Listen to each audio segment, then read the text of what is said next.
Another award-winning, thought-provoking, action-packed edition of the Tony Basilio Show is coming up next. Tips are always appreciated here at TonyBasilio.com, home of the Tony Basilio Show.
You found the Tony Basilio stream at TonyBasilio.com or on your smartphone or tablet. Another thrilling, chilling, and sometimes spilling edition of the Basilio Show is on the way next. Tips are always appreciated here at TonyBasilio.com.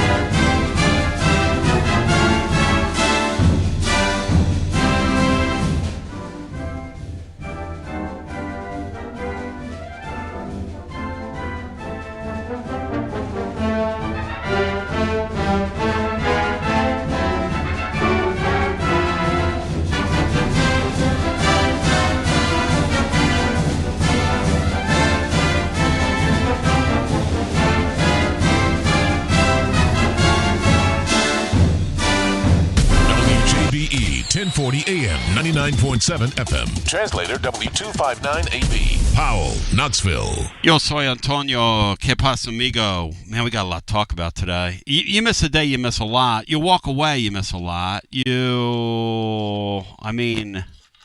don't know. You get the feeling that the volatile time that we're living in right now is just all-time volatile. Oh, that's the wrong chord.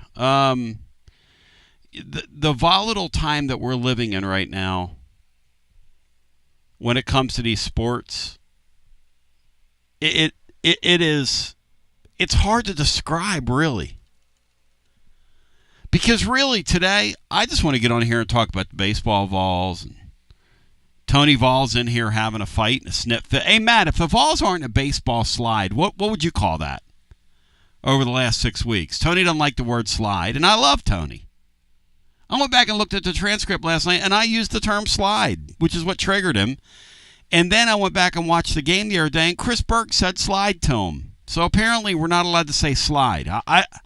What do you call it, Dixon? You covered the team all year. What would you call what they did in the last 6 weeks? Found ways to lose. Okay. I think calling it a slide's a pretty good term. It's an accurate. It's a baseball term. They just didn't win. And I wasn't trying to that was interesting how you kind of threw a softball at him and he somehow played more defense than his infield has all season. Tony! Who I love, by the way. People are like, well, you're cracking on him in your blog today. Aren't you afraid he's not going to come on your show? And I said, you don't understand him. Tony came in here yesterday because he wanted to get that stuff out on the record, on the show of record, Matt, and he wanted to fight yesterday. That was the whole thing. And he was like, because I know he appeared on like Wilkerson's show in the morning, but that's a totally different deal. He wanted to come in here and fight with me, and he wanted to joust it, take a shot at Berkey, and little did I know, I'm just, I'm being me. I'm like, Tony, I was told by Levi Clark that you guys are exactly the same. You're being exactly the same toward your kids. Well, and he didn't answer the question. Like, he doesn't answer the question. And then I went back to it again. And that's when I said the term slide to him. And that's when he freaked out, Matt. He freaked out. He freaked on slide. I was like, a skid? I mean, a skid, a slide? Nobody's saying his team's quitting. And nobody's saying they haven't had a hard schedule. And nobody's saying that they're certainly capable of winning. But then, of course, Ross Dellinger last night reports if the NCAA, the SEC, and all these major conferences, look, there are several states right now, and Adam Sparks is going to be with us from the News Sentinel, who's right in the front of this thing here locally. But he's going to be on with us. Matt, the SEC could, I don't know if they will, but they could put a document in front of Tennessee next week. The coming House settlement, who knows? Any day, any week, who knows? Or not at all, who knows?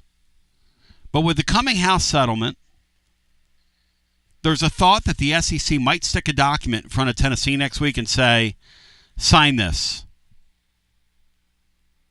And you're going to sign your rights away. Your state last week gave you cover to continue to do business as usual. Not only that, but you can now do business where you, like we all do business in the business world. These are the terms of what you do. This is what is remunerated toward you. This is what's expected of you. And by the way, if you hit these goals, you get extra. Oh, and if we feel like it, both parties, I'm going to sign you to a multi-year deal.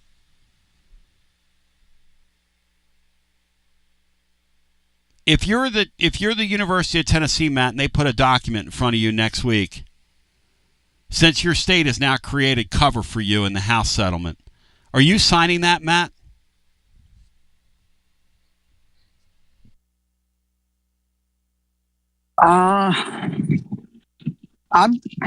I've not read up a ton on it. I mean, I probably wouldn't, right? I would not. I mean, I don't think I would. I would not. What are they going to do? Kick you out of the league? Dellinger said they'll kick you out of the league. Yeah, I mean, Tennessee might be wearing Adidas playing in Conference USA in 5 years. Who knows? What league out there would gobble Tennessee up? Very, the brand and everything. It would happen very quickly. Here's the thing. Which is Tennessee has the fifth, probably in the league, fourth or fifth deepest pockets. The Bammers hate it. Tennessee is a well-oiled machine right now when it comes to NIL. Now, I'm not belaboring a point, but you wouldn't know that by the way we comport ourselves in the transfer portal football-wise. But that's all right. That's another story for another day. Tennessee is well-funded, well-oiled. What this House settlement's trying to do is they're trying to take, inevitably, one of Tennessee's edges away, which is this collective. And that's what this is about. Inevitably, that's what this is about. It's about scratching back,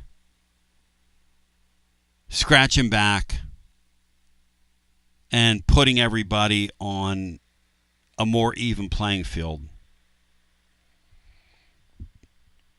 These SEC athletic directors care about one thing. They don't care about the league.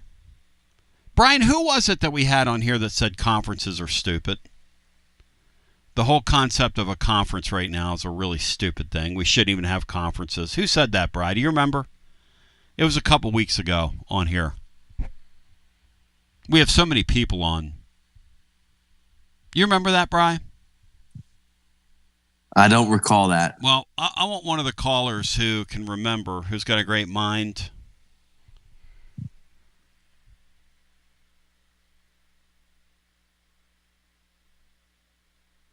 To help us remember who said that, because could you exist as University of Tennessee outside this league?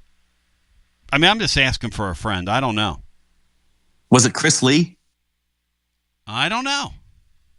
Somebody said it. I don't know if he would say that. He's a Southeast 16 guy. I doubt he would say that. But somebody said conferences, when you stop and think about it, really are stupid these days. I wonder if Tennessee tried to form their own TV deal, for instance. I'm just asking. I have no idea. But this calls this to mind, right? The business of this whole thing. If Tennessee formed their own deal, put it on pay-per-view, got people around the country to buy in, say they got kicked out of the league. BYU right now has like a $20 million payroll in basketball because they feel like it, and nobody's stopping them. Nobody's stopping them because they feel like it. Tennessee could say, okay, well, if you want to do that, we'll go out here. By the way, we'll buy all your players. We'll buy all your players. We'll show you what's up. It's really interesting. I would not sign that deal. But we'll talk about it. I want to get Adam Sparks in here because they might try to pull Tennessee. It's going to be really interesting in that room next week. Matt, do you like that the Vols are playing bad guy here? Are you, I know the business of this stuff, you kind of don't, it's not kind of your thing. You love the on-field deal. But how about the fact that Tennessee is just saying we're not going to be dupes in this or dopes? In fact, we're going to get out in front of it as a state, and we're going to, well, not play your game. You guys can pretend like you're going to play the game. We're not even going to pretend. The house settlement's not even settled. We've already have a workaround. We're just going to do business as usual, and away we go. No, I like it. You've been at the forefront of the NIL stuff since the beginning of it. Obviously, it kind of blew up in our face with the Nico deal, but no, I like being aggressive and being on the forefront of this stuff because you usually have a competitive advantage doing that, at least for the time being. So whatever's going to help us win, I'm for, and it does feel like this is a way to have a little bit of an edge. Nothing ventured, nothing gained in my mind. Brian, are you signing that document next week if you're the Vols? They stick that in front of you? Basically, I don't. The document is and you can go check out Ross Dillinger's reporting on this. But essentially what we're talking about is the document is saying to Tennessee, okay, that's your state law. You will adhere to our laws within this league. And our laws are going to be the house settlement. And if you violate our laws, we have the ability to punish you under our laws. So in other words, what happened last week here in the state legislature, we're going to null that and void that and make you sign this piece of paper if you want to be a part of our body. I just don't know, first of all, how that holds up at all. But, Brian, do you sign it? No, I don't sign it. I'd rip it up and say, here. That's exactly what I would do. If I were Danny White, I'd take that thing and wipe my rear end with it and throw it on the ground and say, guys, come on. Or Donde Plowman, I'd take it and rip it up into like 1,000, like some people do when they get a ticket from the Popo. Matt, when we're watching OP Live, they take that ticket and rip it up right in front of them. From the Popo. Or you refuse the sign that, like, summons the court? Yeah. You claim like you're one of those sovereign citizens, Matt. Sovereign citizens? Matt, I'm not. Yeah. I'm not driving, I'm traveling. A woman was stopped in Knoxville a few weeks back, and she did the sov sit thing with the cops, and they looked at her like, lady, this is not the first time we've heard this, and we're glad you're a dime store attorney. Unfortunately for you, you're getting a summons. Oh, and by the way, you're traveling without a license. We're going to take you to jail. But I'm glad you're a sovereign citizen, and I'm glad you're traveling. I'm glad you watched that YouTube video with 300 views. Yeah. And all 300 of you, listen, if you're listening to me and you're a sovereign citizen, we're not making fun of you. I'm deriding you. You're an idiot. And get off my roads that I paid for with my tax money. You maroon sovereign citizen. But Tennessee here can be, they can be their own sovereign citizen. I say that, but I'm for the Vols to be their own sovereign citizen. The NCAA is going to literally go down on a sinking ship here. This is their last vestige right here. And for the SEC, this is the most interesting thing about this. The SEC pulled the whole deal into destabilization with these leagues nobody else cannibalizing each other, Bry. Nobody else would sign that either. No other SEC school would. Not if their legislature did what our legislature did. No way. Now, Vanderbilt might sign it, Bry. Because, no offense to them, and I love my boy Billy Derrick, but they blow. They're not interested in competing. They're interested in getting a cut at the end of the year. A cut.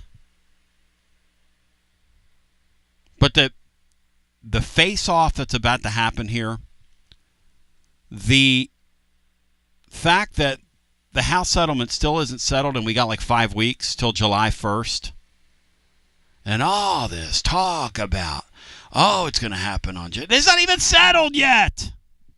They don't even know what's in it. But Tennessee knows what's in it, and they're not playing. And like I said before, usually this is me. My bent is I'm anti-establishment. Just how I am. To the core. I'm a man of the people. The people. But you know what? Sometimes we're going to line up on the same exact side. And Tennessee's being anti-establishment here, and I got time for it. This is, to me, extremely interesting. Extremely interesting. And if you're a living Vol fan and you would like to take our place 5th or 6th behind, because that's what they want. They want Tennessee to get in line here. Because if you got to send all your stuff through a clearinghouse, hey, Matt, you think the clearinghouse is going to deal with us on an even footing like they do Alabama or Texas in this league?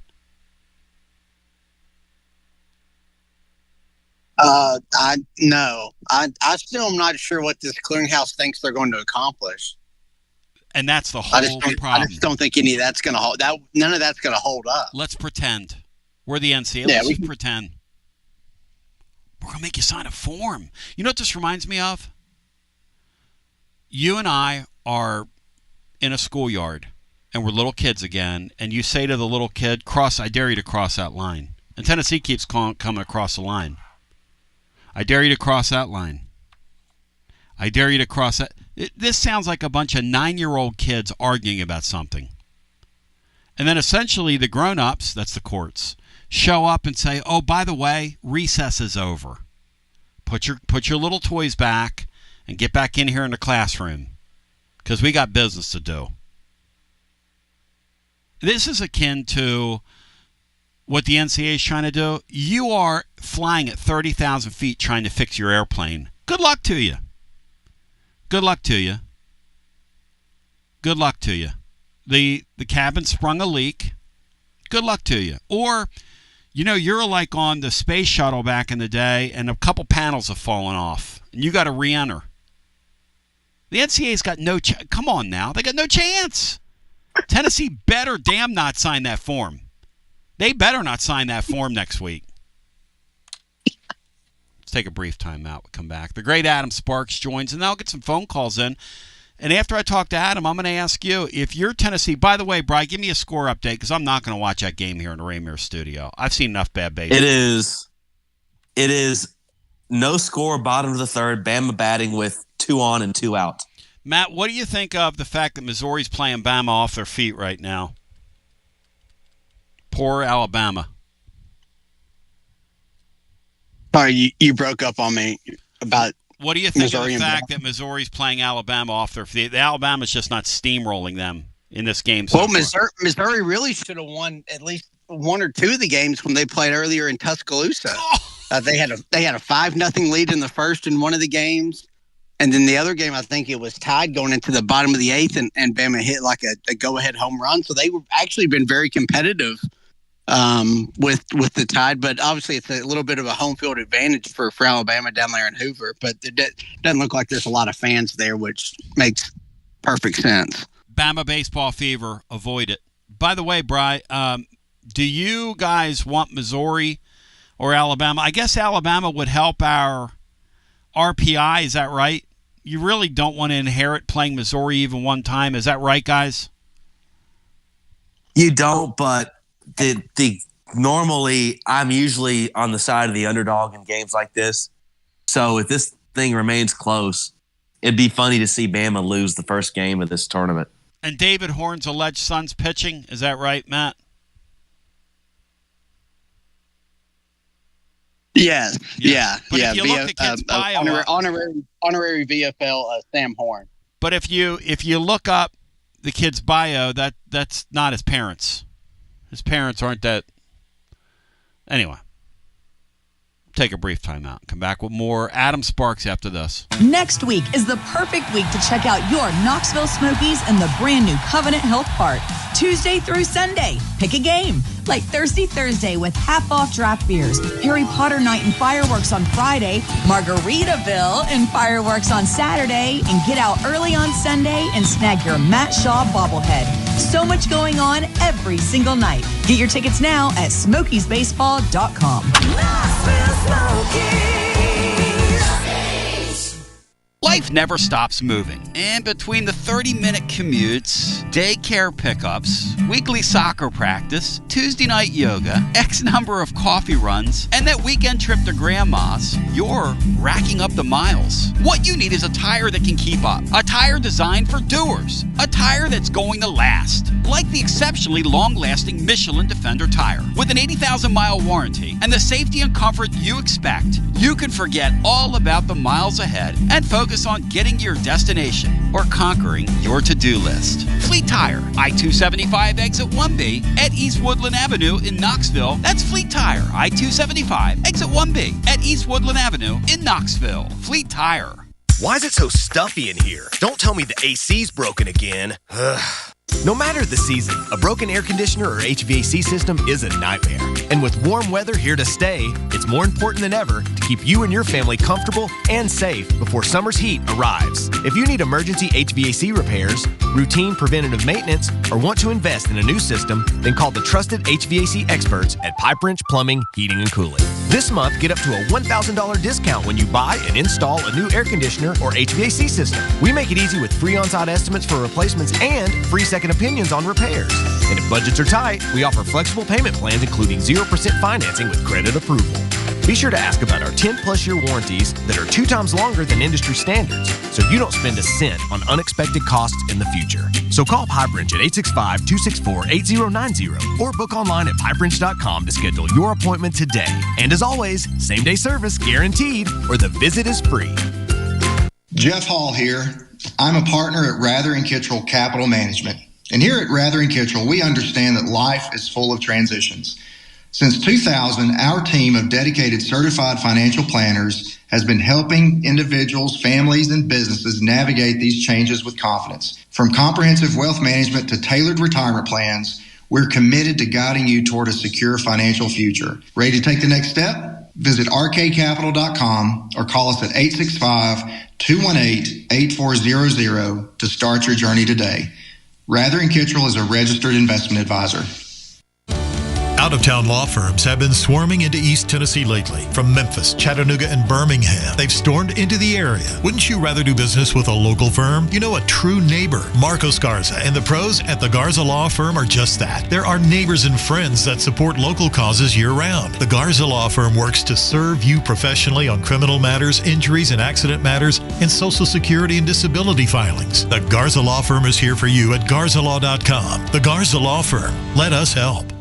Are you stuck in a dead-end job or ready for a new challenge? Do you feel like it's time to try a new career? Well, it's time to change lanes. With TLD Logistics. My friends at TLD Logistics have some really exciting opportunities for you to learn a new skill. With a new 5-acre driving academy that's now under new leadership with all new course material. And the best part, it's absolutely free.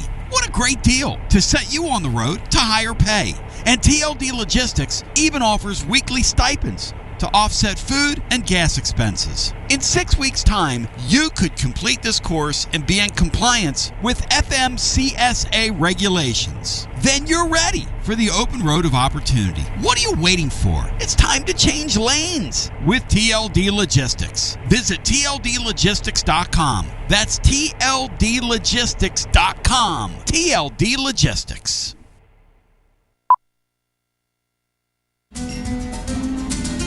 A lime is not always just a lime. You see, some limes are lucky. For when a lime joins the salted rim of a crisp, refreshing Tres Dos Equis, that lime is no longer a mere lime, but a wedge of renowned Mexican limón. Muchas gracias, limón. And also, de nada. Enjoy Dos Equis responsibly. Copyright 2024 Dos Equis, imported by Cervezas Mexicanas, White Plains, New York. Hi there, Basilio crew. Jennifer Morris here with Keller Williams Realty.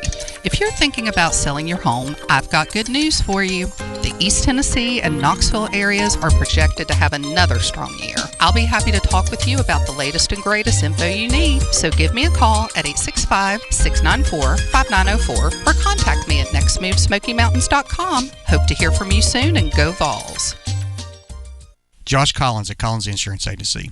At Collins Insurance, we strive to ensure our customers receive better coverage along with bigger savings. Our community is important to us. We want to provide exceptional service to our customers. Anybody can provide great rates, great coverage, but can you also get great service? And hey, don't just take my word for it. What's up, everybody? Zakai Ziegler here. My family turns to Collins Insurance Agency for the best service, coverage, and price. So don't just go online and get some random insurance. Experience the Collins Insurance difference. Like he said, experience the Collins Insurance difference. CollinsInsuranceTN.com. CollinsInsuranceTN.com. And hey, their Mama's Easy approved. CollinsInsuranceTN.com. Thank you to Josh Collins and ZZ. One more thing, Tony. Go Vols!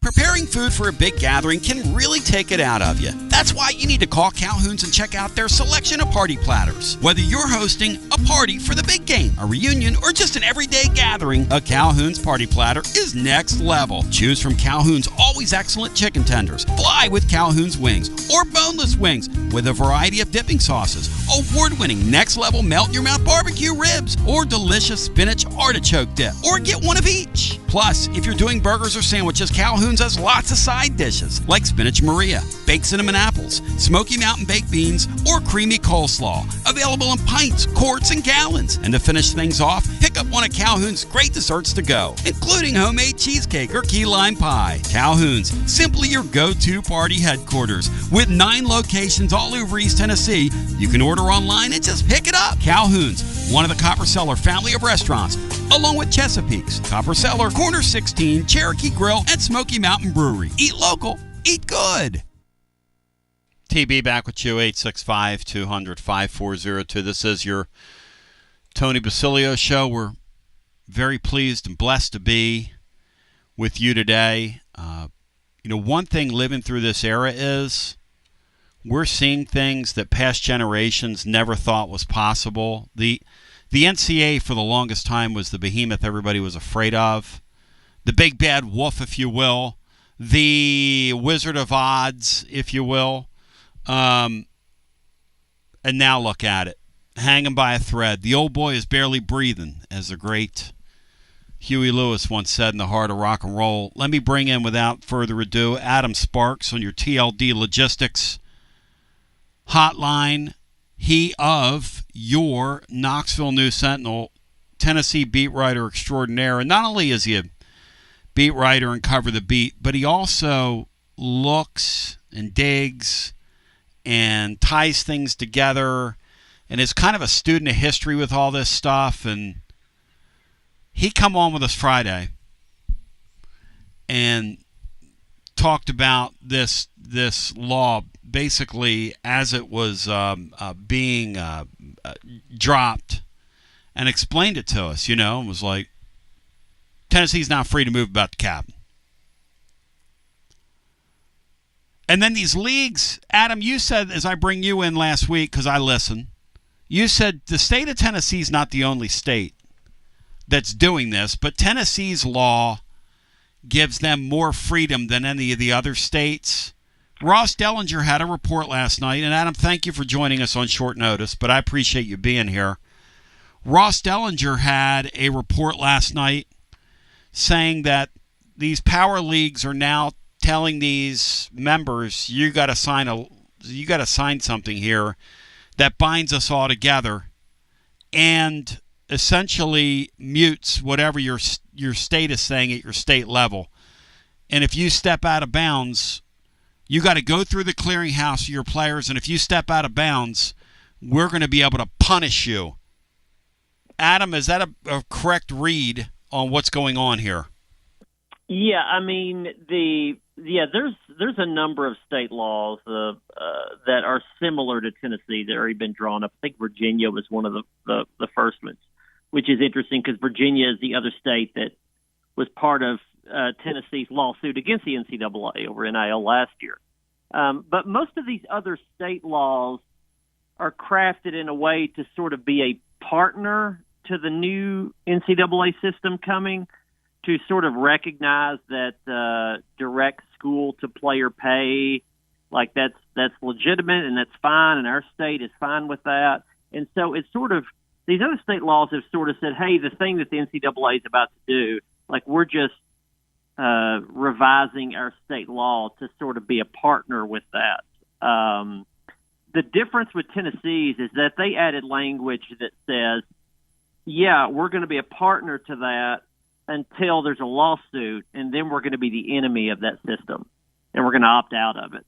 That was the difference between Tennessee and the other state laws. And then, once the news of this came out in the last few days, people flipped out around the country. I think it's an interesting thing to mention that, like, the NCAA is not they're not Darth Vader and the evil empire on one side, and then all these schools are like on another side. They're integrated together. The NCAA does involve, there's a president and there's others in Indianapolis, but the NCAA, generally speaking, are all these schools together. It's the presidents and chancellors and athletic directors and all that sort of make up the NCAA. And a lot of those people in other conferences and in the SEC were pretty flabbergasted by Tennessee's law because they saw it as I'll tell you that here's the two takes on the law. The opponents of Tennessee's approach say that, hey, we were about to have an agreement signed, the House settlement, that's going to bring some stability to college sports. And you're nixing this deal like a few days or hours before it's signed. Like, just shut up and let us sign this agreement and see how this goes before you throw a monkey wrench into the whole thing. That's the opponents of Tennessee's approach. The proponents of Tennessee's approach, which obviously would be UT, they say that, hey, this isn't going to work. We all know the House settlement's not going to work. This new structure that they're going to do is not going to work. And we're not going to put our neck on the line when we know it's not going to work. The example that I told you off the air earlier was they're being told to disarm right before signing a peace treaty they know won't work. I know the word ceasefire is in politics right now, so I don't mean it any association with any of that way, but they're being told a ceasefire is about to be signed, so lay down your weapons. Tennessee is saying, no, hold on. I think we'll hold on to them just a little bit longer. And their weapons being, the right to opt out, the right if things go bad, the right to sue if things are unlawful, the right to protect themselves from lawsuits from athletes and collectives.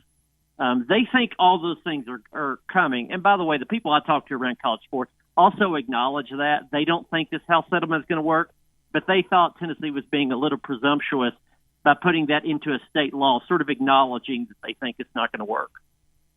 But why is it presumptuous? To me, it's just like it's the equivalent. And Matt Dixon talked about this earlier.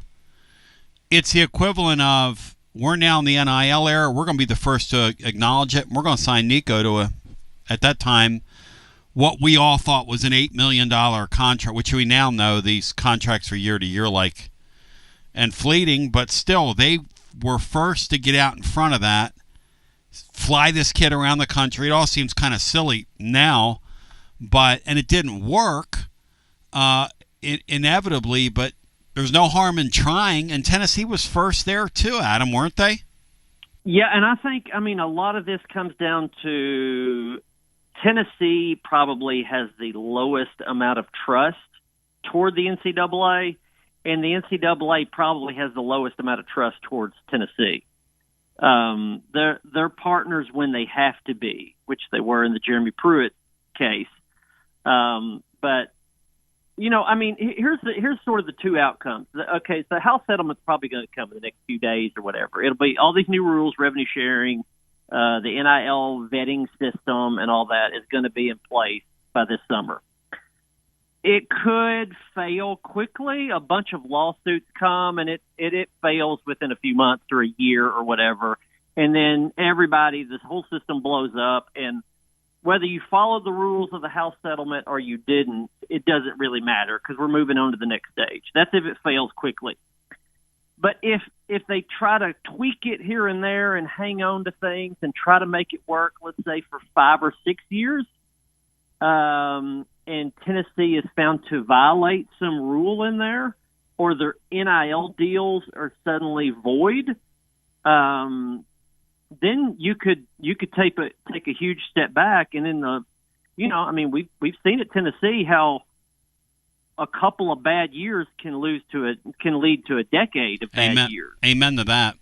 And Tennessee wants an opt-out clause if things go bad because.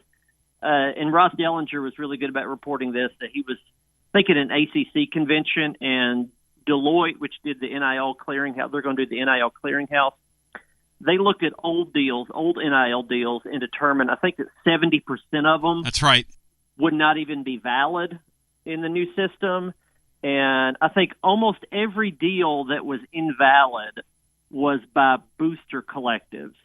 In other words, if you're getting corporate money and legit companies, your NIL deals are probably going to go through.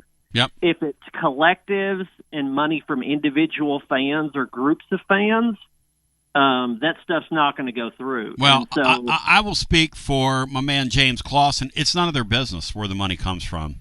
And that's the thing. And that's where we're back to. And that is the key thing here. And if you sign that pledge, you're saying whatever you guys say is legit or not legit, we'll go along with it. Yep. And whatever you guys say is that's what we're going to go along with, and we're not going to sue. We're not going to argue against it. We're just going to go along with it. Now, think about if that happens and the NIL deals that you had don't go through and this system is in place for several years. I mean, you're screwed. And I think that's what Tennessee is saying. No, we're going to follow the rules, but if they go against us, we're getting out of this thing. So, in other words, when the House settlement happens, if I'm understanding you correctly, Tennessee's side of this is we'll kick things up to your clearinghouse and we'll play the game with you. But the minute that you tell us one of our guys, which is going to happen very quickly at Duluth Toys, they're going to say, no, that's not legitimate. Tennessee's going to say, well, we're just going to fall back on state law then. That's how you guys want to play. Is that sort of your read on this right now? Yeah, I think so. And nobody really knows who's going to be helped or hurt. I mean, I think to fans hearing that, I think the new system is what they would prefer, which in other words, NIL agreements, it's actual agreements with businesses. That's what NIL was supposed to be. that if everybody followed those rules, that would be more of a structure in college sports that I think we all want. Would be great. But that's sort of idealistic. I mean, nobody thinks that every school is going to follow that.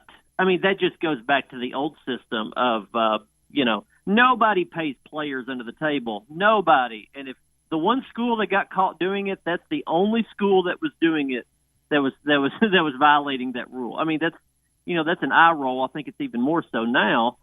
And so Tennessee is just saying, listen, we don't think this is going to work. You don't think it's going to work. We want a way to eject and parachute out of this thing. And the conference are saying, no, you're going to stay in the cockpit and you're going to go down. With it, is essentially what they're saying. Well, it's funny you had mentioned that because my analogy is it's almost like you're re-entering the atmosphere and you're on the space shuttle and your panels you got panels coming off your deal and you're trying to fix the thing while you're going at warp speed right now, and there is no fix for the system. I mean, I hate to be graphic, but you're going to incinerate upon re-entry. There is no fix. Or you're in the airplane, like you say, and you're trying to fix the plane while you're 30,000 feet up in the air. I mean, good luck. Yeah, and I talked to somebody in the NCAA compliance circles yesterday, and just sort of asked their take about the new law. Now, I didn't know this counter was coming, but I asked them about what do you think about the Tennessee law, and they almost lost their mind. They said, of everybody I've talked to, and this is somebody who spoke to the NCAA president, I think within like the last week or two. This person told me that, hey, we don't understand. The power conferences wanted something like this system. We gave it to them. They have it, and one of the most powerful schools in the most powerful conference, Tennessee, in the SEC, is driving the car. They have their hand on the wheel and they're driving the car into a ditch of a car we just gave them. And we don't understand why they're getting sort of what they want, but they're not completely opting in. And of course, I said, well, why do you guys? What's y'all's motive? What do y'all want in the NCAA circles? And they said, we want to preserve track and tennis and swimming and all these Olympic sports that they think once collective bargaining and more of a pro model comes along, that those things are going to be nixed, that they'll be done with. And I understand why they're doing that. We all want that. I think they're trying to slow things down, thinking that will bring about a system that will preserve all those sports. But I think the counter to that is the faster you get to a solution, the faster you can also find a solution for those sports. That you're going to end up with collective bargaining anyway. So let's just get there. And I think Tennessee would like this thing to get to collective bargaining and more of a professional model with college football and probably college basketball too. And they're just like, let's hurry up and get there. This system's not going to work. Let's skip this step and go to the next one so we can get to where we all know this thing is going to go. Hey, Adam, I don't know if you've thought about this. How much do you think what happened with Nico has impacted where Tennessee is? You mentioned Tennessee's lack of trust with the NCAA because the NCAA turned on them. It's hard to put all this together, but that was like 17 or 18 months ago that the NCAA turned on them and was getting ready to go back after them. But that's part one. The second part of it, and Matt was talking about the way Tennessee got out in front of the Nico thing and did it and all this, but they were bit by the instability of this era. They were bit by the fact that it's not a guaranteed contract he was signed to. They were bit by the fact that it wasn't a pay-for-play type of agreement. They were bit by just the rank instability in this entire era, which leads me to say this. If anybody in this boat you were talking about is going to say, hey, let's just admit what we're doing, because we've already been burned by this. In fact, they've been burned by this to the point where they're going to go into a football season this year and they're going to risk going 6-6 because they don't have a quarterback. I mean, and this really, all this stuff is about football anyway. And so I wonder how much of it and how much of the tack that Tennessee's taken here has to do with just the whole Nico thing from start to finish. Your thoughts? I think the state law was going to come regardless of whether Nico left or not. I think it's a sign of the times that he left in the way he did. I think the most general read I can take on this is that Tennessee is self-interested. Now, you could say everybody's self-interested, but I would say Tennessee is always putting Tennessee ahead of conference and of college sport generally. You can say that means Tennessee is a poor team player. You can also say that Tennessee is wise to look out for its self-interest because it's faced off with the NCAA in court before. It's had to pay millions of dollars to attorneys to prepare to fight the NCAA for its quarterback's eligibility. And Tennessee's always been this way. There is this thought that, Tennessee was the friend of the NCAA with the Jeremy Pruitt stuff, which was true. But as I reported back then, they were paying attorneys behind the scenes to prepare to fight the NCAA on another case right after that. And so they've always been enemies. It's just sometimes it's in the shadows, sometimes it's in the light. Tennessee has always looked out for its own flexibility, its own interests. They always want the option to look out for themselves, whether right or wrong, and that ticks off a lot around college sports because they're saying if you'll just be a team player, we can get closer to a solution. And Tennessee is saying that solution is not going to work.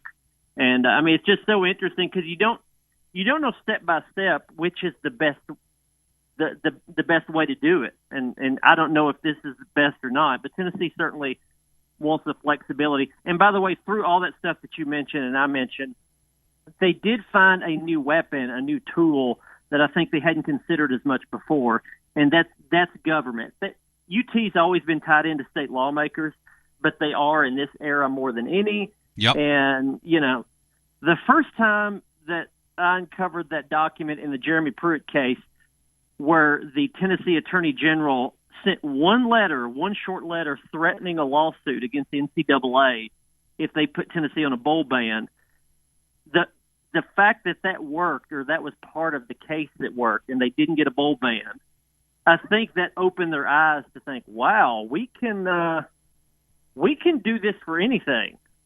And we've got an advocate in state government to fight this, and it's a bigger weapon than we thought it was before. And ever since then, they've been pretty bold with anything they've done. Adam, I've got a great friend who works in the when you've been doing this as long as you and I have, and I've been at this 35 years, which is crazy, but when you've been around this stuff as long as we have, you just get to know people, and they move on and they do things or whatever. And so I was talking to somebody in the athletic space this morning before we talked, and he shares with me that the truth of all this is that these two sides know what inevitably is coming. And what's inevitably coming is this. I want to paint this picture for people listening to us because it's all, what we're talking about here is all untangible and it's kind of hard to comprehend. But put yourself in the eyes, in the moccasins of these current athletes. Let's say you're playing basketball right now and you're watching these guys in the portal go out and get $2 or $3 million in the open market. Like this kid from Maryland is a good example. In 1 year, that same athlete in that same place is now going to have to justify why he deserves that money. And the truth is, if the House settlement passes and it sticks, he's going to get a fraction of that money. He will not get anywhere close to that money. He's going to get a fraction. Because the minute you have to start justifying it, there's no way you can put together enough deals that will rise to the level of $3 million. No way. That's when that's when the lawsuits. He says to me, because I asked him, I said, how long till this thing blows up? He said it'll take probably one half of one recruiting cycle. So you're probably talking about December of next year when that portal opens and these agents and these kids realize how snookered they've been, because the NCAA is going to try to snooker everybody here on the front end, because they're going to try and create some peace in a spot where it's chaos. And you are so right to point this out. Let me just say one more thing and then I want your thoughts. The leagues are the ones that have created this chaos by pulling in a non-geographical, in a way that's non-geographically sound, all these teams together, and they've created all this destabilization. They're the ones that have created this. They're the reason we're here in the first place. But he believes it's going to take a good 6 months for these kids to really realize what's happened here, because they're all going to be hunky-dory on the front end. It's not going to be till that first cycle opens. Your thoughts on that? Yeah, I mean, I think you're going to get into if the vetting clearinghouse if the clearinghouse is upheld and they start up, which I think they will. They'll be the first wave of those deals that go through. You're going to get into these weird situations where to get a deal through, well, either you're going to sue because your NIL deal is not approved because it's just pay for play, which we all know that. Yeah. Or your NIL deal is going to get denied, and you're going to have to sort of make up work that you're not actually doing, that the athlete's not actually doing. Right. I talked to somebody the other day about an old job that they used to have. I think this was like 50 years ago or something. An old job they had to do as part of a university payment or part of their room and board or something like that, some agreement with the university when they were an athlete. And they had to pretend, I think, to paint a facility or something. And so if somebody came by, some associate AD came by once a day, they had to like pick up their paintbrushes and pretend like they were painting. And they weren't actually doing the work. They just had to pretend they were as athletes. And you hear about funny stories like that over the years. I think if the NIL deals are not approved, you're going to have collectives or groups of fans, creating LLCs or something and just making up jobs that athletes don't do. Or you're just going to have lawsuits because you can't really make up work that says it's worth $1 million. And that's the point. Like, how is this kid from Maryland, okay? $3 million or two point whatever it is, or $1.9 million to come play at Tennessee, or the next class of kids that enter that have seen that, and these kids all know what each other's making. They can not publish these numbers all they want. Tennessee's paying a basketball player $4 million to come play basketball. It's crazy. Doesn't make any sense. But Rick Barnes wanted him, and he went to the Haslams, and he got the money. And who cares? It's not my business. It doesn't affect my life one way or the other. Adam, does it affect yours? I don't care what that kid makes. He can make $25 million for all I care. I care less. Yeah, and actually, I don't think that's the major argument with fans is not how much money people are making. It's more that they can pick jump up around. And leave and That's go somewhere right. else. It's the portal. It's not the NIL part of it. That's right. But what's funny is you can see Tennessee moving in two different. You see multi-strategies here, and one of them is this state law to circumvent rules and have some flexibility if lawsuits come, which they will. And then the other side of it is looking at the, Nike versus Adidas deals and trying to figure out which one could give them the most flexibility in corporate NIL deals. Because one's by companies, the bigger the company, the more legit the deal. Those are going to breeze through the NIL clearinghouse. It's the ones that are coming from collectives, from just fans paying players. Those are the ones that are going to be stopped. So you can sort of see them, going with a whole lot of different strategies to try to figure out. Again, Tennessee is self-interested. It looks at its interest first, and it always wants flexibility. And I think it's learned that over the past few years that it needs to always opt out. And that's from a football program that just endured, 15 or more years of trying to figure out how to get out of the mud and not being able to do it. They just want to avoid any problems that could keep them down for a long period of time. All right, so next week they go and do their thing, Adam. Next week in Destin. How bizarre is that going to be? First of all, and Tennessee is going to be like the skunk at the garden party because they're all going to put on a happy face. And do you anticipate Tennessee signs a form if they put a form in front of them next week? Because I'm sure they're going to get pressured to sign something. No, I don't think. From what we understand the document to be right now, I don't think they will. And you can see in Dellinger's reporting that it's mentioned several times that this has been through multiple drafts, and this is the most recent, which tells you this is a negotiating tactic. Now, this is a pretty bold tactic to say that we could kick you out of the conference or make it to where you can't play FBS games because everybody else in the other conferences won't play you. I mean, that's sort of a nuclear option in the negotiations. But the Tennessee's counter nuclear option, if the Tennessee state law wasn't already it, would be to go to the spring meetings and saying, listen, we're all friends. We're trying to do what's best for our school, what's best for college athletics, because we don't think this is going to work.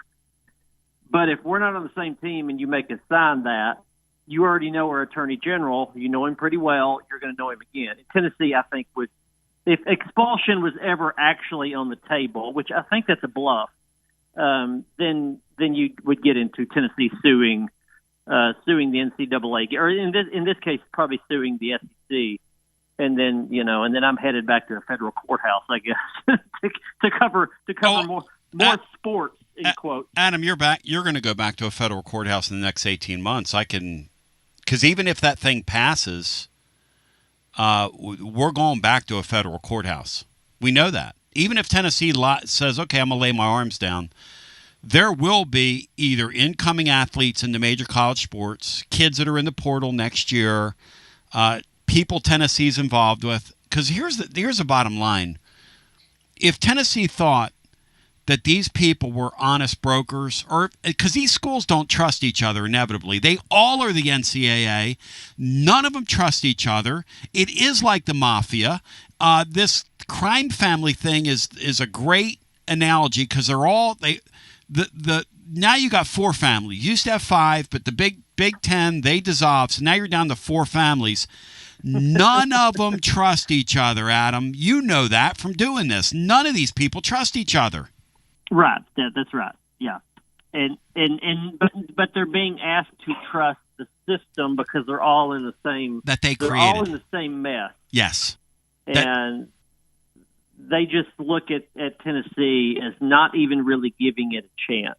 But again, it's the difference between what you hear said publicly versus what you hear said privately. That's right. At the Destin meetings, a number of people will tell Danny White, listen, I can't support you guys, but privately, we all know this is going to fail. Go, baby, go is what they're telling him behind the scenes. Go, right. Baby, go.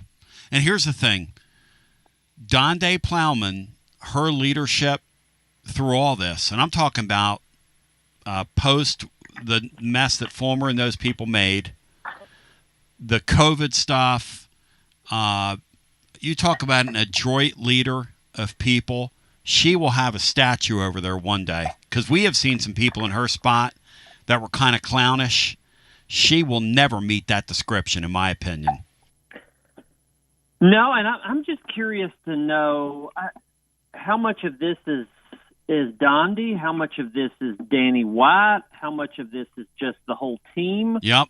It's probably the whole team, but now you've got state lawmakers that sort of go into this. I didn't get a chance the other day to get a quote from a state lawmaker.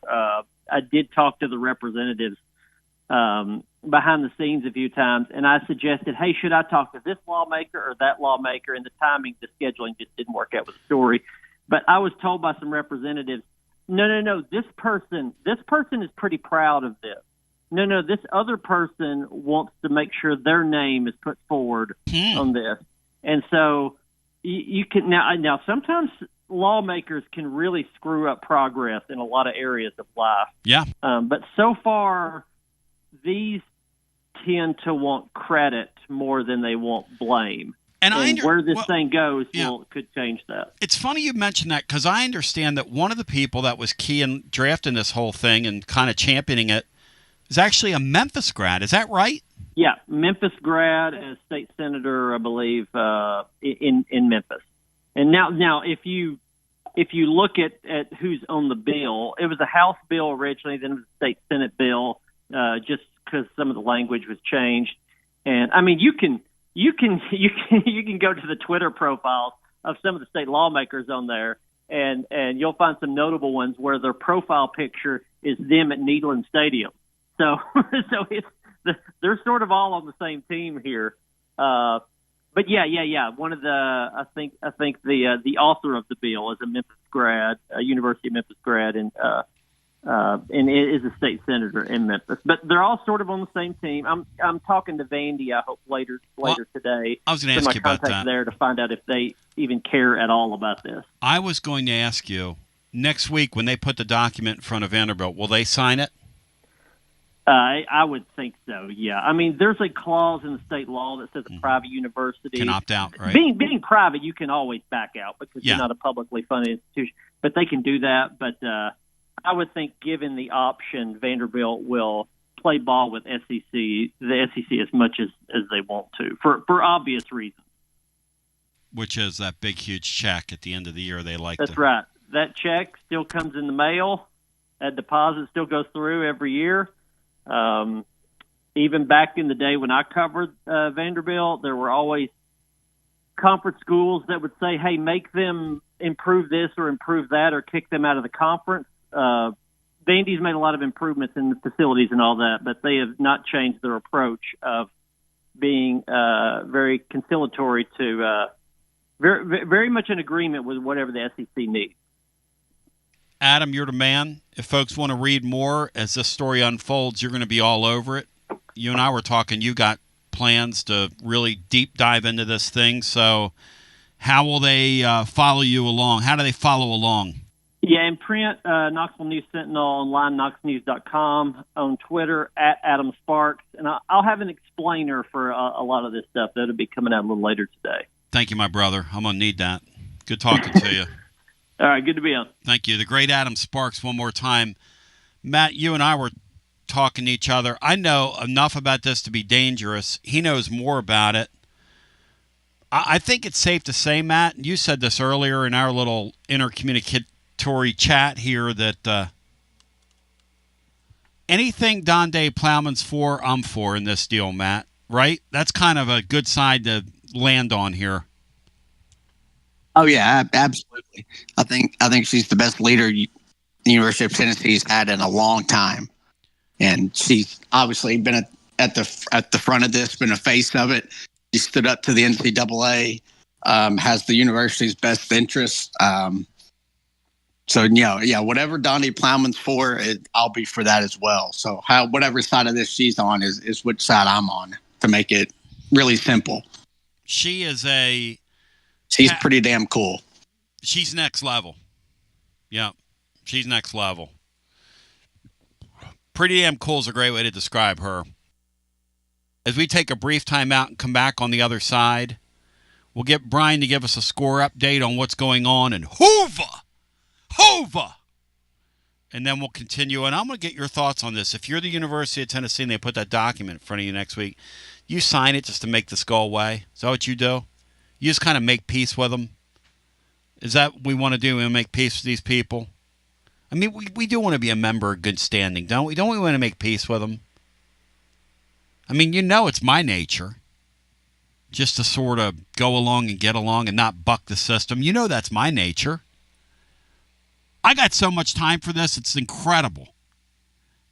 My University of Tennessee, my Vols are standing up and saying, hey, Greg Sankey, to your solution, which isn't really a solution, by the way, as we continue with more after this. WJBE 1040 AM, 99.7 FM. Translator W259AB. Powell, Knoxville. It's the hottest post-game show on the planet. Garza Law. Fifth quarter fan reaction. Fan reaction. As soon as the final gun sounds, we're live. Tony Basilio, and we've got Chad Stockton with FC Alliance. Chad? Well, I'm up in Johnson City, Tennessee with our FC Alliance North location that we started this past fall. We are doing well. We kickstarted the spring season with games this past weekend, and we've got more games coming up the next few weeks. So we're excited about what the springtime holds for us. Our girls, ECNL, is also into the middle of their spring season. They hosted a huge weekend this weekend coming from Pittsburgh and New York, the teams they hosted. Good results, hard teams. They played all weekend long. We've got such a focus on skill development and focusing on what's the right way to play for our kids as we continue to grow. We're expecting our programs to continue to grow like they have been the past few years. Our tryouts are coming up in late May. For the U12 and under, it's the middle of May, and then for the older kids, it'll be late May. But we're expecting to grow not only in Knoxville, but also in Johnson City. And if you want more information, you can see what Chad's talking about and hear those kids and get involved. It's FCAllianceKnox.org. Again, FCAllianceKnox.org. Hey, Chad, thanks, man. Many happy returns, my brother. Thank you, Tony. Listen up, baseball fans. It's time to step up to the plate and get some new Tennessee gear from Alumni Hall. Don't you dare swing and miss by shopping elsewhere. Alumni Hall has the best selection, top brands for you to choose from. Shop in store, 3 Knoxville locations, or Bristol or Murfreesboro. Anytime, online, anywhere in the world at alumnihall.com. Come grab your Tennessee baseball jerseys. Incredible. Oh, Coach Vitello's jersey, hats, decals, t-shirts, and so much more. Earn $10 in rewards for every $150 spent. Shop Alumni Hall, your ultimate Tennessee shopping destination. Go Vols from Alumni Hall. Tony Basilio along with the great Mark Griffin. And we're here to talk about our friends at Performance Medicine. And Griff, their slogan, stay educated, stay healthy. That's you. Wow. I really like to think that, Tony, and I'd like to give Dr. Rogers a lot of credit because I definitely want to stay educated and healthy, and knowing that he's putting the time and effort in to make sure of my care, I want to encourage your listeners to put the time to learn and become educated and get to know Dr. Rogers and see if it can help with your health as well. And there's a really, really easy way to do that. In fact, they've got their own YouTube channel. You can see Dr. Rogers for himself with his staff. It's called The Performance Medicine Show over at the Performance Medicine channel over on YouTube. Also, more information at performancemedicine.net. To our friends in North Knoxville, a brand new location over in Fountain City, now accepting patients. So many ways to reach Dr. Rogers. And like they say, stay educated, stay healthy. Performance Medicine, online, performancemedicine.net. TB here for Cedar Bluff Plumbing, a live and local company that's been serving our area for over 32 years and counting because every customer counts, and I mean no job is too small. Cedar Bluff Plumbing just voted #1 by City View magazine because multiple plumbing experts are on call to serve all your plumbing needs. Chances are there'll be a plumber in your area when you call, and they won't send some salesman to your house. You're going to get a high character, trustworthy, highly trained plumber who will serve you. Not like some of these guys that look like they came off the set of America's Most Wanted. Cedar Bluff Plumbing is Basilio tested and approved and will go the extra mile for you because Chucky Mack is a servant of the people and my consigliere to the throne, celebrating over 32 years of serving living volunteers. Cedar Bluff Plumbing. Call 588-4448. That's 588-4448. Cedar Bluff Plumbing. Attention Vol fans, are you tired of complicated, clunky fleet technology that makes your job harder? Say goodbye to frustration and hello to Connexial, your hometown partner in logistics. It's time to rev up your operations with next level fleet management from Connexial. Connexial is here to keep your business on track with technology that works as hard as you do. Our game-changing ELD gives you more than just hours of service. With AI-powered dash cameras and real-time asset tracking, you'll have eyes on the road, cargo, and your fleet from anywhere, anytime. And the best part, our friendly U.S.-based customer support team is just one phone call away. No more long wait times or frustrating tech talk. Just real people with real solutions. With ConnectSeal, you get a professional team you can trust and easy-to-use products that keep you on the road. What do you say, Tony? I'm ready. Make the smart move and call ConnectSeal today. 865-888-6920. Learn more at ConnectSeal.com. That's KONEXIAL.com. Drive life with ConnectSeal and go Vols. Yeehaw! Some people say betting online is still the wild, wild west. But with the VIP Play app, you're riding with the best. VIP Play app is hotter than a $2 pistol packed with flair. Live hosts and features finer than a frog hair. Send your old betting problems out of town with a slap. You'll be betting sharp as a tack on the VIP Play app. Don't be a better, be a better with Is that VIP Heflin? Play Is that Heflin? Download VIP Play today or head to VIPPlayApp.com. Gambling problem? Call 1-800-88-99789. Must be 21 plus and located in Tennessee to bet. Jeff Hall here. I'm a partner at Rather and Kittrell Capital Management.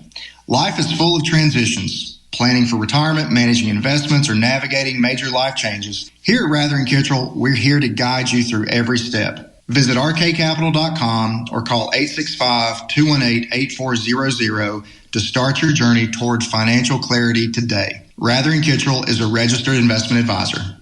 All right, we're back with you, hour number 2. I got good news for you. I'm not going to talk about that NCAA stuff anymore. Why? Because we said what we're going to say, and if Donde Plowman's for it, I'm for it. There were days where I would get on the air and say, if the chancellor at UT is for something, I'm against it. And I say for it for my brother Steve, who says he's for things and against things. He goes, I'm for it. And I thought, you know what, Steve, I kind of like that. We're going to adopt that. My special needs brother, who's 4 years older than me, is totally next level. I told him when I was out junking the other day, Matt, that I found a Reader's Digest atlas, one of these big, huge, like, this book's got to weigh 10 pounds. I said, Steve, I got a book I'm going to send you. If I keep sending him stuff, his closet's going to look like an episode of Hoarder. It's going to look like my garage. Anyway, he's been calling me. The other night I was playing music. He called me like 3 times, Matt. I finally had to put my phone on silent. And he just kept calling me. And he wants to know when I'm going to send that atlas up to him. He's fired up. My brother, when he gets on something, my brother Steve, when he gets focused on laser focused, brother, you're in his zone. Your mistake was telling him you had it. Oh yeah.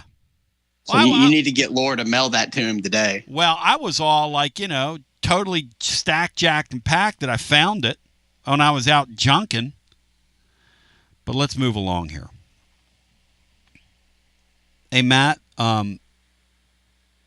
this baseball team, I'm going to say this out loud. And look, I love Will Heflin. I love you guys doing the deal. It's been a really fun season, though it hasn't gone the way we wanted it to go. But it's been fun bringing another show to life that we will keep in our stable of star studs and stallions as being the place to come for the best post-game and breaking news content out there in terms of as we go live and develop our YouTube platform as well and all that. But, Matt, the simple truth about college baseball is that it's great. These series in the SEC are great, and the passion's great. But the sport really comes down to the next month. Now, Throaty reminded me, and I'd completely forgotten about this. 2 years ago, our team had the same exact record and needed a miracle in the Clemson Regional to get out of there, Matt. A living, breathing miracle on a Saturday night. Now, we were playing music down at Calhoun's, and Tennessee turned a miracle that night.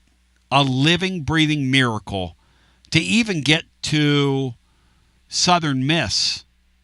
And it washed away that entire regular season, which came on the heels of the super team, which was kind of disappointing, that regular season, wasn't it? It was kind of disappointing. It was sort of uneven, and but who cares? It feels like and I'm uninitiated when it comes to college baseball, but it feels, Matt, like college basketball in that regard. You're really remembered by what you do in the next couple of weeks. Yeah, you are, especially when you're one of these established programs that Tennessee has become. LSU's kind of that way. Arkansas is that way. Like, everything Arkansas has won to this point means absolutely nothing to that fan base unless they get to Omaha and win a national title. Because that's the one thing that's eluded them. And it's why there's I think you can do a lot of Rick Barnes comparisons with Dave Van Horn in that respect. But no, it's a good point. It's all about getting into the field. Obviously, in baseball, if you're, you finish at the top, you can host, which is a huge advantage most of the time, unlike basketball. But no, the point is to just, when you're in a program like Tennessee is in both sports, you just want to you're going to be in the field, and then your season is defined by those 2 or 3 weekends. And that's the beauty of it, and can also be a negative when it doesn't go your way. But at least, with the baseball program, they found a way to take full advantage when they're in these spots the last couple of years. And look, if you go out there and it doesn't go well and you get beat in a regional, okay, whatever. It's back to the drawing board. Now, we haven't seen that from Tony. I mean, this team certainly has the wherewithal to go into a regional and go home in a few games. There is a path for them to do that. They're extremely sloppy in terms of in the field. They've learned how to lose, which is a strange thing to say about a Tony Vitello team, but that's where they are. Another thing that's strange to say about them, and I didn't want to introduce this into our conversation because I didn't talk about the regular season at all, because I really do believe it's about what's about to happen. It's almost like it's a new season upon us. But this group, Matt, if they're going to exceed the regular season they've just had, they have got to get this fragility thing out of their deal. I don't know if you can flush that. I don't know how you flush that. But, man, they're just so fragile. It becomes a self-fulfilling prophecy. They make an error or two, the ball goes out of the ballpark, and the game's over. That's who they are. They're completely fragile to this point. Yeah, and it's happened in so many different ways that it's just who they are. It's a really weird. They just let things snowball on them, and one little mistake turns into 3 or 4, which costs them 3 or 4 runs. And then when the other team makes that one little mistake, Tennessee just doesn't capitalize on it and create things for themselves. It's been an odd thing to watch, because Vitello's teams have just been so clutch in these key spots. You mentioned that Clemson one. They were down 0-1 and getting beat in game 2 in Hattiesburg to that Southern Miss team. Wow, I forgot that. Obviously, the Florida State game last year in the opening round was just one of the all-time great comebacks in really the school history. The Wright State, you have to hit a walk-off grand slam. You're down 3 in the 9th. Otherwise, maybe you don't even get out of your own regional then. Like, they had all these clutch moments in the postseason, and then this year's team has just fallen apart at the very first sign of adversity. But like you said, it's a new season. Maybe they've learned from all that, and they're now built for it, and they can handle it here in the postseason. The thing is that 22 team, that super team, they were never really challenged. So the first time they had adversity, they really didn't know how to handle it there, and they were facing just the perfect opponent to come in here and beat them in that veteran Notre Dame team. But it'll be interesting to see how they respond probably tomorrow, but especially next weekend in a regional. Matt, explain this to me. And I'm a moron with all this stuff. Explain to me how. Clip that, Brian. Clip that soundbite. Oh, I'm a moron. Explain to me how this team plays better baseball away from their building, and it's really not close. It's like you can't even dispute that they play a better brand, and I'm talking about the little things. Now, they still do goofy things and make goofy errors, and that's going to that's sort of baked into the deal, but they have better at-bats. They look like they focus better. They pitch the ball better. Now, they're not getting, like, better results wins-wise, although they do have a better record in the league away from home than they did in their friendly confines, which does not make any sense. Am I wrong, Matt, to say that they play just a better brand of baseball in their building? And why do you think that is with this group?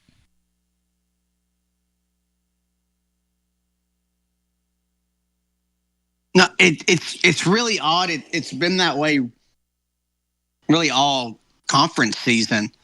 It just seems like they're more focused and locked in on the road, and for whatever reason, maybe they're less distracted on the road in some weird way, despite the crowd being very hostile and yelling at them, and having 10,000 people at games like at Alex Box and Bama-Missouri. I mean, it's weird. It's almost like they play up to the environment. Yes. when it's really hostile. That's when they kind of are locked in and focused and play at their best, even though their best hasn't been good enough to win some of these series. But no, for whatever reason, they have played better on the road than they have at home. And I don't know if that's anything about at home specifically. We've kind of talked about how it doesn't feel as hostile at home as it used to, but a lot of times the team kind of created that by what they were doing on the field. But no, it's weird. They have been a whole lot better on the road than at home, especially the last back half of the SEC season. It always kills me when fans will call a call-in show after a game and say, well, the crowd was dead. Of course the crowd was dead. The visiting team went in there and took the crowd out of the game.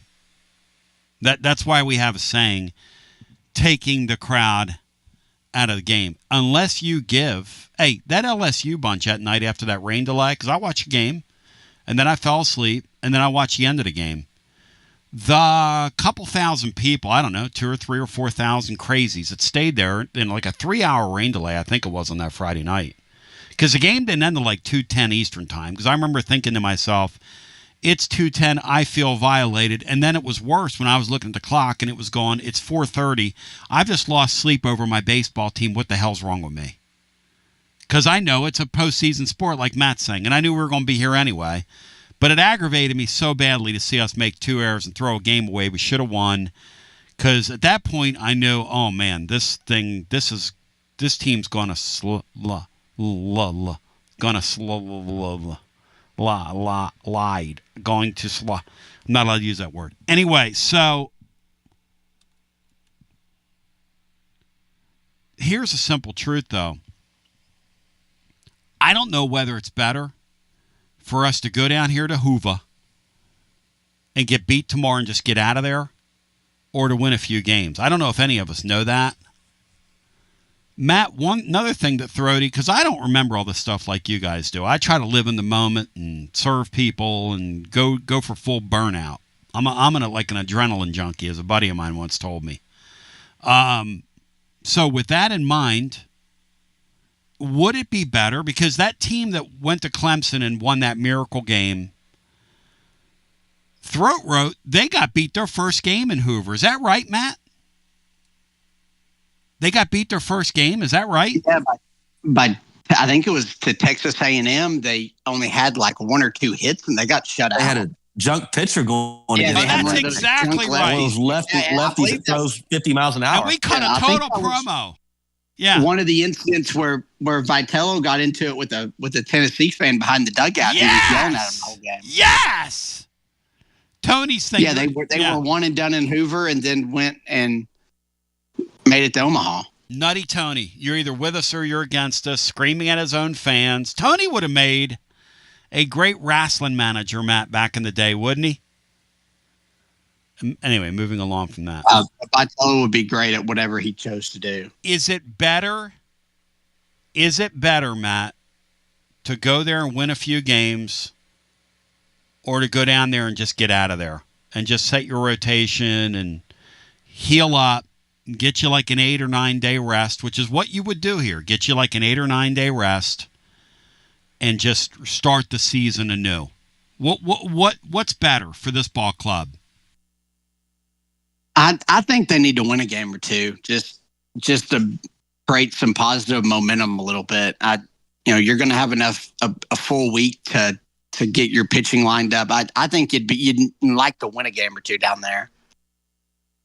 How about you, Brian, you boy? Especially if you were to happen that Missouri's could potentially still win this game. They're probably not, but yeah, fluky things could happen. If you play Alabama, you could be potentially playing them to still be one of those last host teams.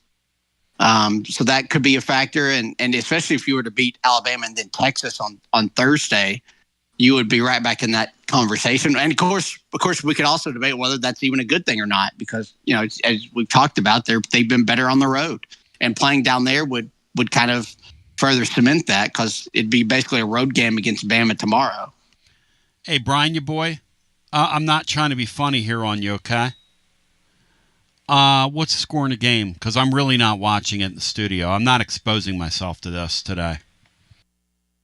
It's top of the seventh. Bama leads 2-1. Missouri has runners at the corners and 2 men out. My roan. So it's a close And baseball Alabama is game. going to make a pitching change. So it's a close baseball game. Yes, it looks like it's going to come down to the last, maybe at bat. Maroneme. Maron. All right, so it's actually been a well-played game. Oh, God, I'm enjoying it. Brian, stop. Don't say you've enjoyed that. I have. Brian, don't admit stuff like that on here. Next, you're going to tell me you're watching UFL football, Brian. Can you name me 2 teams in the UFL, Brian? Go. The Memphis Showboats and Birmingham Stallions. Bang. I'll go with the Houston Gamblers and the hang on. Titans, Bills, Michigan Panthers.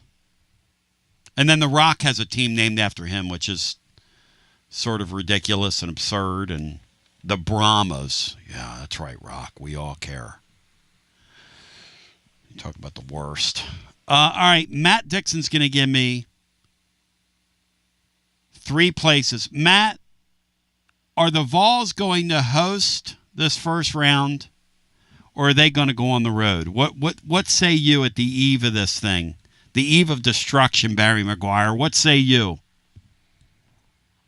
I think they're going to go on the road. I just don't think they're going to be a host. I agree with that. I've made peace with it. I'm at peace with it. I love the postseason baseball in Neyland Stadium. It is incredibly great. It is so fun. It's a dance craze unlike any other. I'm for it, not against it.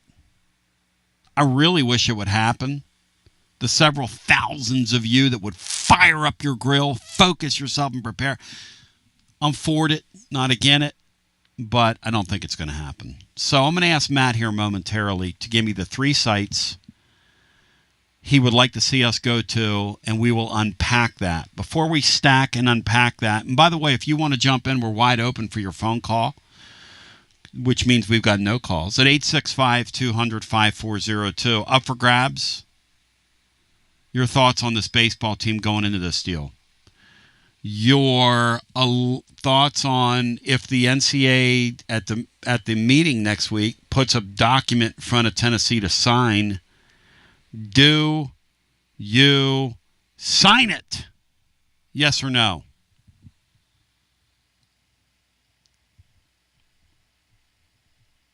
Let me say a word about VIP play. VIP play Will Heflin, by the way, who I think that might be him on that commercial doing that bad Southern accent. I got to get to the bottom of that tomorrow, but I got to get to the bottom of that with my boy VIP play Will. That sounds like Will Heflin in on that ad. Willie! He'll be in here tomorrow after the game.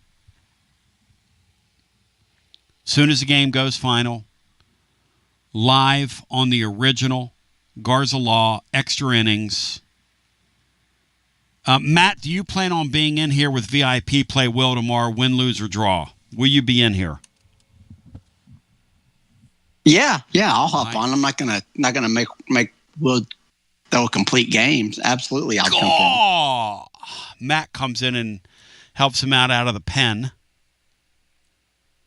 I want you to go claim your VIP play welcome bonus right now. What you got to understand about what they're doing is they're building a platform that's going to be the best betting platform in the state if it's not already. Now, a weekend, bettors are giving VIP play feedback. First of all, you make a $5 bet or more, you get your $100 bonus bet instantly. $100 in bonus bets instantly. I want you to use the promo code TNTony when you do. Several folks have. Thank you for the support of all of our wonderful sponsors. Thank you for our support. New and more convenient deposit and withdrawal methods are coming. We've heard this from you. Okay? They want me to tell you the first couple days on the deal, hey, what about adding this? That's coming. As are several other improvements as you share them. So share them. When you get in there and you go, hey, what about this? What about this? Will wanted me to say, and they want me to articulate to you, share with them the improvements you want to see. So there you go. Going to try harder here. The next VIP Play app update is going to continue to upgrade features to make the betting experience on VIP Play a great one for you. The other thing to keep in mind is that players can receive daily profit boosts, 25% Major League Baseball parlay profit boost on 3 picks or more, NBA playoff no danger wager, 50% of your stake back in bonus bet if your wager loses, 20% on the NCAA baseball tournament profit boost on bets with 3 picks or more. So they're wanting to play with you when it comes to the boost on your parlays. That's cool. Another great feature, Live Always. 200 plus leagues around the world, numerous bet types, all kinds of props, all kinds of options. If you have a bet in mind you can't find on any sports book, you reach out to them. They're going to create it for you. Create your own bet. They will be glad to work with you. Robert Killer Kowalski will be glad to work with you. So also check the specials page daily for bets you can't find anywhere else in the state of Tennessee. VIP Play where everyone gets treated like a VIP. Gambling problem, 800-889-9789. 21 and over in the state of Tennessee to place a bet. Remember, the promo code's TNTony. Let's go, before we go to the phones, Matt?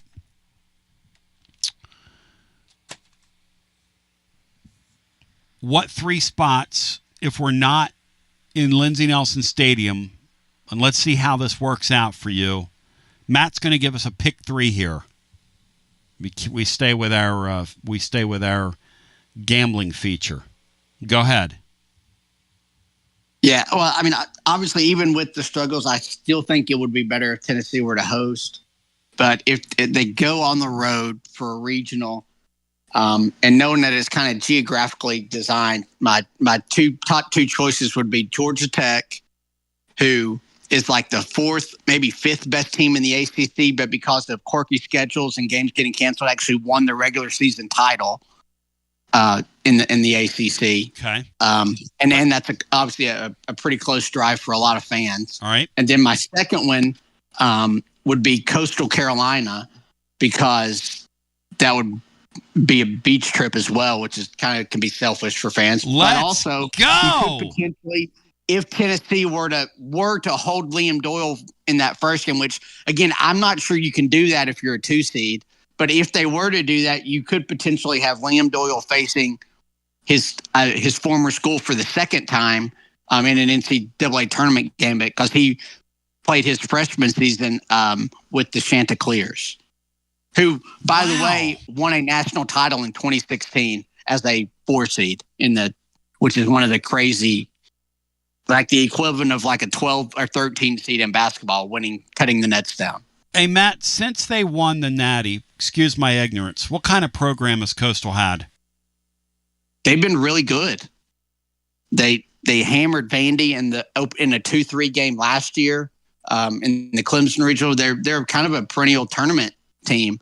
One of the best mid-major programs in the country, which is really hard to do in this portal era where you have a star player like Doyle that is probably under-recruited but flashes.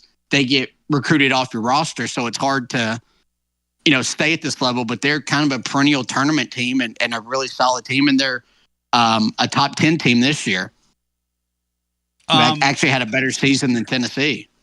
All right, so you've got Matt wants to go over there for a beach trip. Sacrifice the Vols for a beach trip. Okay, so we got the first one is down in Atlanta where the Varsity is. What you have. Second one is a beach trip for Matt. Third one, Matt, is?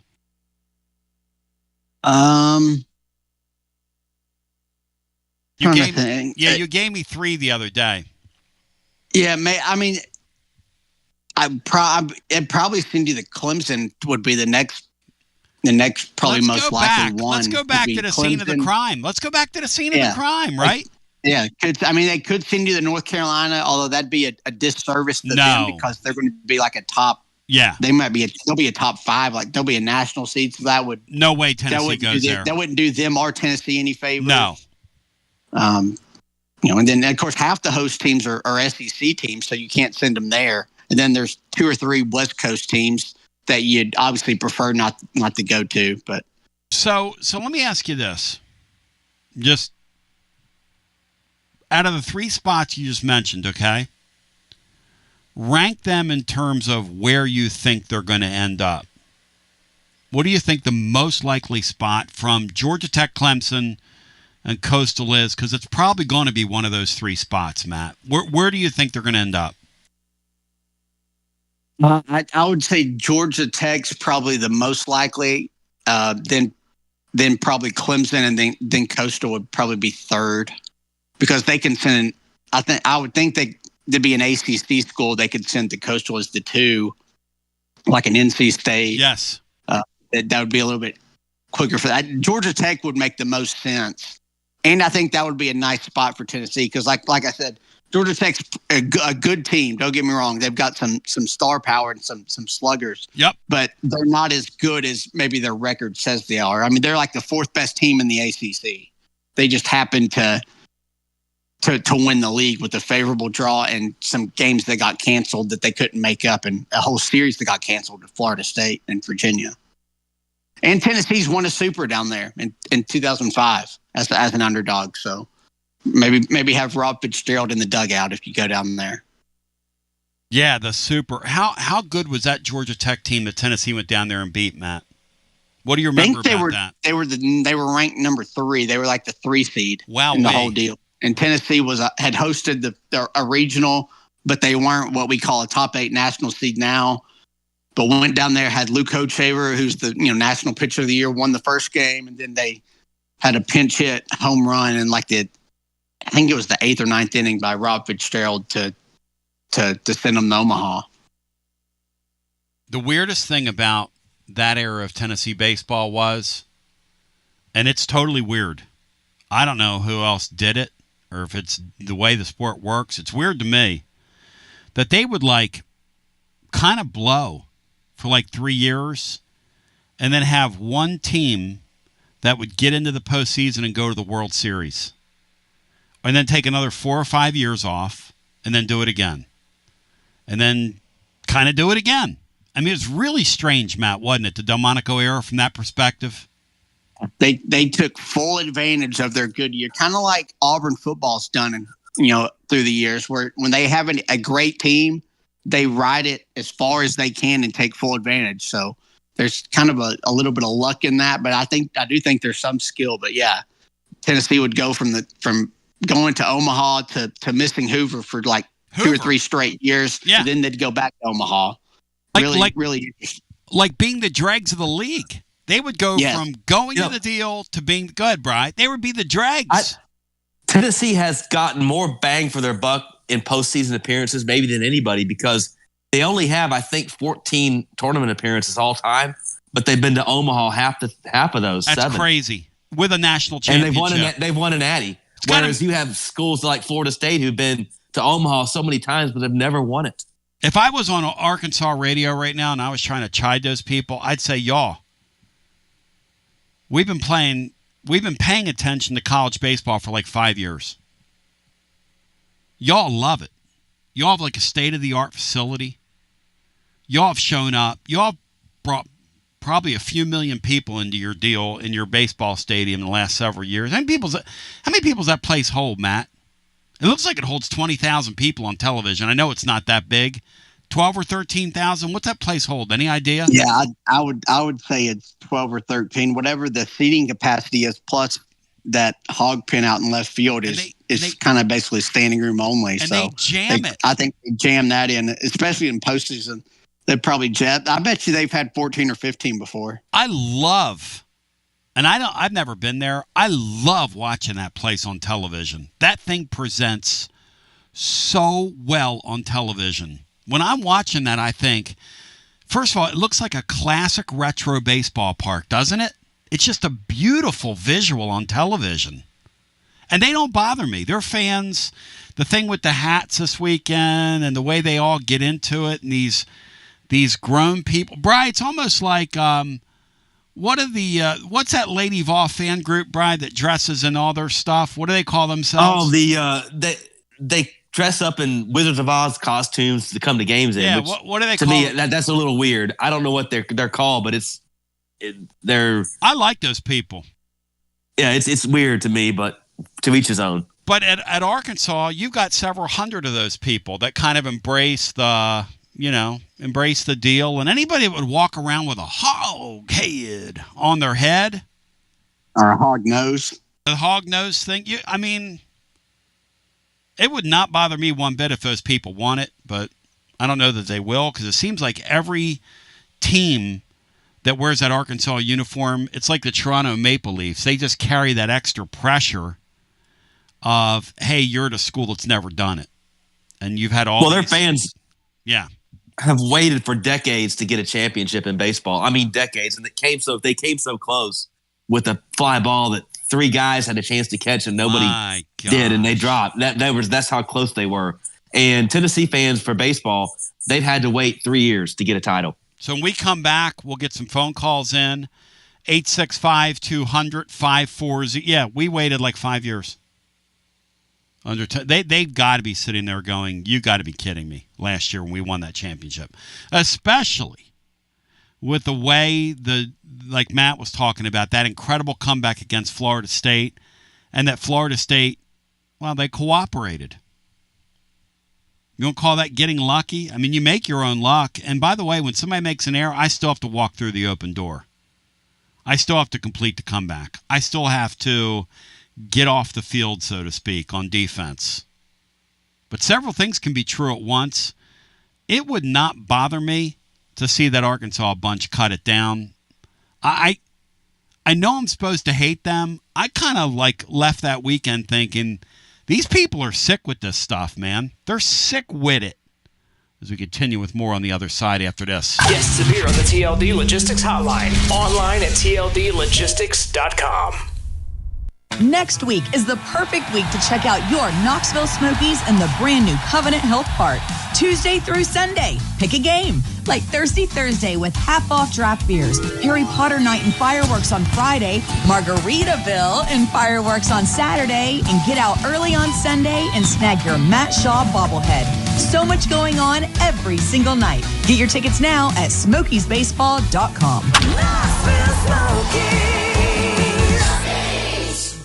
Hi, I'm Jim Simpson, owner of Simpson Meats. When's the last time you grilled a really good burger or steak? One your friends still talk about. Our goal at Simpson Meats is to make that happen every time you have a cookout. All of our cuts of meats, steaks, burgers, briskets, and pork are always fresh, flavorful, and sustainably sourced. We are family owned, so we know the importance of knowing how and where your food is raised. We have been putting quality first since 1888. Visit our butcher shop off Lovell Road or online at simpsonmeats.com. Peace of mind is priceless, especially when it comes to your home's safety and your family's comfort. That's why the pros at Pipe Wrench Plumbing, Heating, and Cooling created the Peace of Mind Maintenance Plan. Preventative maintenance for HVAC and plumbing is like changing your vehicle's oil, and experts recommend scheduling regular system checks to keep everything running smoothly. With Peace of Mind, you can safeguard your home from unexpected costly breakdowns and repairs. You'll get tons of benefits, including full system checks on HVAC and plumbing systems, water heater flushes, sewer camera inspection, 10% automatic discount on repairs, priority bookings, no service fees, and much more. Monthly service plans are as low as $20.25 per month, and total annual services are valued at over $1,500. Call Pipe Wrench at 865-264-8090 or book online at pipewrench.com to sign up or schedule your appointment today. And as always, same-day service guaranteed or the visit is free. Life never stops moving. And between the 30-minute commutes, daycare pickups, weekly soccer practice, Tuesday night yoga, X number of coffee runs, and that weekend trip to Grandma's, you're racking up the miles. What you need is a tire that can keep up. A tire designed for doers. A tire that's going to last. Like the exceptionally long-lasting Michelin Defender tire. With an 80,000-mile warranty and the safety and comfort you expect, you can forget all about the miles ahead and focus on getting your destination or conquering your to-do list. Fleet Tire, I-275 exit 1B at East Woodland Avenue in Knoxville. That's Fleet Tire, I-275 exit 1B at East Woodland Avenue in Knoxville. Fleet Tire. Basilio here for Budget Transmissions. TGMD, the great Matt Dixon, took his Ford Escape to budget, and like our gold bullet back in the day, it was a total mess. And now, Matt's back in the game. He's got a new transmission, axle, wheel bearing, both radiator hoses, engine mounts, coolant hoses. I mean, his Ford Escape was about to escape to the junkyard, but he didn't begrudge it. He took it to budget, and now he's on his way back to Omaha. Budget Transmissions. Over 30 years in business. Conveniently located in Bearden. All extended service contracts are honored. A gold certified Repair Pal member. 865-584-4391. 865-584-4391. Budget Transmissions. Don't begrudge it. Take it to budget. Hi there, Basilio crew. Jennifer Morris here with Keller Williams Realty. If you're thinking about selling your home, I've got good news for you. The East Tennessee and Knoxville areas are projected to have another strong year. I'll be happy to talk with you about the latest and greatest info you need. So give me a call at 865-694-5904 or contact me at nextmovesmokymountains.com. Hope to hear from you soon, and go Vols. Tony B here with the great Zakai Ziegler for Advent. Hey, whoa. Tony, I got this. Hey, Tennessee, it's Easy here. Next time you have an electric issue at your home or business, call my friends at Advent Electric. With offices in Knoxville and Nashville, it's Mama's Easy approved. You heard it from the most electrifying player in the league. Call the service professionals at Advent Electric, 865-588-0631. Online, adventelectric.com. Tell them ZZ sent you. Basilio here, and you know my friends at Carnes Motor Company started with a dream over a quarter century ago. I met Rob and Brian back when I still had hair, and they were working at a huge dealership in West Knoxville. But they told me back then they wanted to sell cars on their terms, and I wanted to do radio on my terms.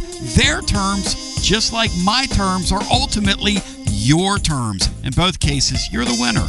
A Car Guru's National Award winner with a 5-star rating on all sites, just like our Vols. Everything about buying a car from Carnes Motor Company is no hassle. They specialize in high-quality pre-owned vehicles between the $5,000 to $25,000 range. And if you need to sell a car, they'll either buy your car or they'll help you sell it. Carnes Motor Company also has a top-notch service department.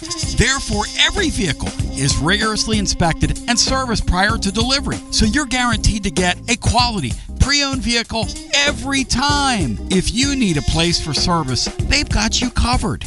Come be a part of the Carnes Motor Company family and tell them you heard about it from B. Online at carnesmotor.com. Oak Ridge Highway, 1 mile past the Carnes light. Carnes Motor Company. So, as I welcome you back, quoting the poet laureate of in our midst. Okay, let's go. I got about 12 to play.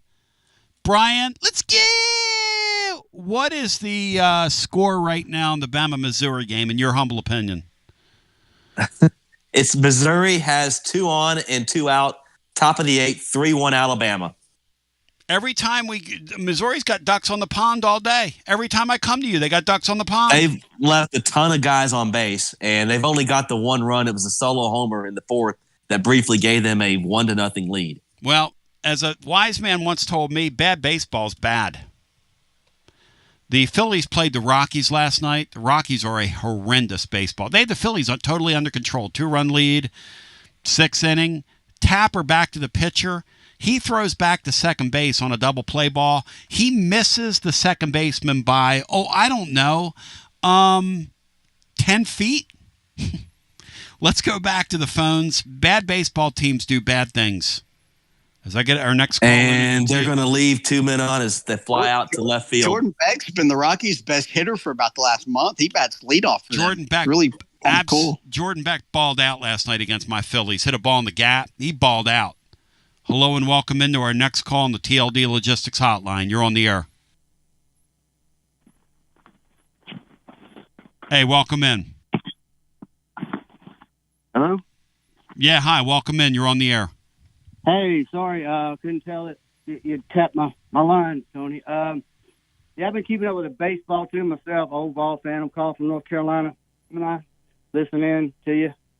And see what you guys got to say. But I would say they need to be more aggressive at the plate. And Dean Curley last year was just a complimentary player and had a great year. But if you watch and you watch baseball, he's taking that first pitch every time. So the book's out, throw them a strike, fastball, down the middle, they'll take it. Curve them, like Little League. They'll look hook, and then they're 0-2, man. And, man, you got to let that bat go. I mean, they're taking too many pitches. Weird baseball team in that regard. Matt, your thoughts on Curley and the fact that the early takes are getting him in a hole because they're assaulting the strike zone on him? No, that's been the case all season. The last time I checked, it was a few weeks ago. Over half of his at-bats ended with 2 strikes. So he takes a lot of pitches, which can be a good thing, especially when you're a leadoff guy. But even when they've moved him down, which I think has helped him a little bit, he still takes way too many pitches. And really, the whole team in general has done that, it feels like, in some of these games where they just auto-take their first pitch, especially if it's off speed. And you get down in a count, and then it's really hard to battle out of that. It's a really good point by our caller, and Curley's probably the most egregious at it. Versus this Fisher kid, who right now it's got to look like a beach ball coming at him, but the other day he got a ball up in his face, first pitch, and hammered that thing down the line and knocked in 2 runs. I mean, he hammered it down the line. Did you see that Sam Horn is pitching for Missouri, right? And that's right. The alleged fake VFL, who's actually not David Horn's son, but that's great. Oh, it's not his nephew? No. It might be his nephew. It might be his nephew, but it's not his son. Okay, so I know he's from Georgia, Atlanta area somewhere, but he was throwing some heat. I'm like you, man. I got sick watching him kick that ball around, and just hope they, get it together. And somebody said something about a sports psychologist, and I always said Jonathan Crompton needed one. So. Hey, you know what? Hey, the last 15 years I've been through, I need one. Thanks for taking my call, man. Thank you, my brother. 865-200-5402. Hello and welcome in. We ought to get a sports psychologist on here one day and just kind of go through it, Hello and welcome in. I say so many things into an open microphone, I'm liable to tell you some deep, dark secrets. Hello and welcome in as we get our next call in. You're on the air. How my friends compatriots doing today? Hey, W. Lynn, welcome in. Well, Tony, my daughter's a mental health counselor now. Maybe we could hire her on the staff. Interesting. Good for her, man. God bless her doing that. Yeah, she's precious, like her mom. I was going to make a comment about we were talking about yesterday. the Wednesday game, which right now Alabama's ahead 4-1, bottom of the 8th. Yep. If we pitch like a midweek game, I think that's kind of what we might do. And if we get to Thursday, which I really want to play Texas, we were talking about letting Doyle just pitch 5 innings. But, if he's out there and he's pitched 5 innings and he's only thrown 50 pitches, I think it's more about a pitch count. We could maybe let him go a little, but we sure don't want him throwing 105 pitches probably. Hey, Matt, how do you play it tomorrow? Who starts? What do you think happens here? Let's talk. Yeah, well, it sounded like from Vitel's comments yesterday that they're going to use their weekend guys, which I thought was a little interesting because it'll be on a little bit of short rest. I had assumed they were going to just start Michael Sharman, who's been their midweek guy the last couple of midweek games, Mr. but he hadn't pitched a ton. He probably pitched it all in league play, but he's looked pretty good. But it sounds like they're going to go with one of their maybe AJ Russell or one of their kind of weekend arms, which really strange. That would be really curious, especially against that Alabama bunch. Are you kidding me? They can't bust a grape right now. But I'm with you, Matt, on that. But I think by Thursday, if we make it to Thursday, it'll be Doyle. That's kind of what maybe I shouldn't be looking ahead. Matt, do you agree with that? Do they throw Doyle out there against Texas? I don't think that's right, but I think Phillips would start before Doyle, but I don't know. Since it's only a single elimination deal and you can't really plan ahead in this for, making sure guys get innings, it'll be interesting to see what they do because really from all these teams, it'll be fascinating because it's the first time going through this. Yep. I would assume Phillips starts before Doyle does, but again, whatever choice they make, it wouldn't really surprise me. I'm sodium pentothought of Tony Vitello, and yesterday he comes on here and says these coaches, especially the veteran guys, they hate this thing. Dave Van Horn hates it. Sully hates it. They hate the single elimination. And the scouts don't like it either because they're not going to get a good look at best on best all in one spot. So you're kind of doing a disservice to the league doing this, to everybody involved, doing this single elimination deal. Plus, W. Lynn, are fans going to be apt to go to something they know that when my team loses, I'm only going to get one chance to look at them? I think it'll hurt fan attendance. There's not many people there today, and Alabama's in their backyard. Yeah. So I'm with you. I think that'll hurt fan attendance too. This single, it's almost like they ought to go down there and have 4 groups of 4 and play a little round robin and be done with it. I agree with that. Everybody gets 3 games in. Everybody gets 3 games in. Yep. And just forget about everything else. But moving on to the Lady Vols, I'm so proud of them for beating Ohio State twice. And the crazy group up there that does all the cheering, they're called the Locos. There you go. I love them. I love the Locos. Do you know any of them, W. Lynn? Do you know any of them? Yeah, my cousin's one of them. Why don't you get the flag out there? The flag, get the Locos this weekend. Let's get the flag. I wish they were out in the outfield. I think it might be easier, but like on Saturday, they dressed up like Scottish Highlander because the Scottish Festival was going on in Maryville. They were great. Yes. And then, they always have a theme. I think Sunday they were doing Wizard of Oz. Yeah, they did. They've been doing that for over 10 years, too. It's really impressive. You. I love them, W. Lynn. You give your cousin a shout-out for me. We ought to get him on the air and talk about how this whole thing came about, and let's get our next call in. Thank you, W. Lynn. Our final call. Welcome in. You're on the air. Hey, Tony, Joshy boy. I got 2 minutes. Hit it, Joshy boy. Okay. So, Matt, what do you think? Do you think Tennessee is going to throw A.J. Russell tomorrow against Alabama? It's a great question. Thanks. I think that probably makes the most sense. Or do they hold him, Matt? Berkey explained it well because these are kind of showcase events. And Russell's a guy that he hadn't pitched a ton the last couple of years, but is still an elite arm. And all it takes is 1 or 2 good outings here down the stretch to get drafted, in the first or second round. So it would make sense to throw Russell for probably, 3 or 4 innings and then just kind of play it from there. Yeah. Tony, question for you. Who is taking the Eastern Conference Finals in hockey, the Panthers or the Hurricanes?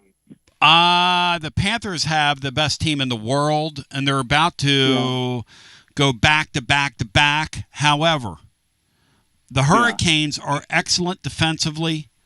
If the Hurricanes didn't screw themselves up at midseason with a couple of weird moves, me and my son were talking about this today. I'm going to take the Hurricanes in 7. Why not? I'm going to go ahead and jinx them right on the air, Bri. There you go. So you go in there and grab the Panthers. Who do you like, Josh? I like the Panthers in 7 games. Yeah, Panthers are excellent. That's going to be a great series. And the other series is going to be great. 2 great series. Yeah. And out the door, in your humble opinion, guys, where do you think we end up after this week in regional? Thank you, my brother. I'm with Matt. I say Georgia Tech. I say bring on the wreck. I say let's go downtown and go, what you say, what you have. In the meantime, I want to thank the great Matt Dixon, who reigned supreme today over at tclub.team. Check us out. No TLD Logistics Overdrive overtime today because I've got business to take care of. In the meantime, we love you. We appreciate you. Tomorrow, the post-game show will be here along with a watch-along for the ages. We love you. God bless. WJBE 1040 AM, 99.7 FM. Translator W259AB. Powell, Knoxville. See that? I did a false start on the TLD Logistics Overdrive overtime. That was a fun show today. We had ourselves a fun show. Let me start the engines again just to do it. I like starting the engines.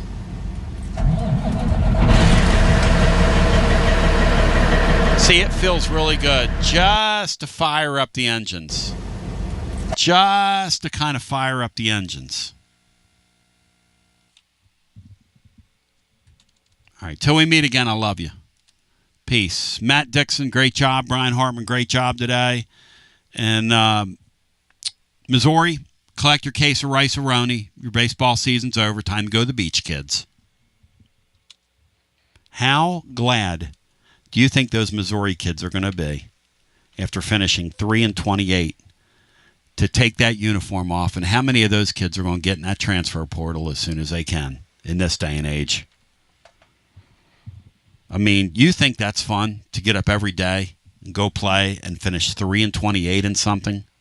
That sounds like my Robert Smith shout out to you, Walton shout out to you. That sounds like my intramural basketball team, 2B Burritos. What's up? People saw us on the schedule. If there was a run rule back then, we'd have gotten run ruled in every game. Picture Basilio coming across midcourt, firing up a ball like from the timeline, missing the bucket by 9 feet. I look like some of those. Let's get right crack.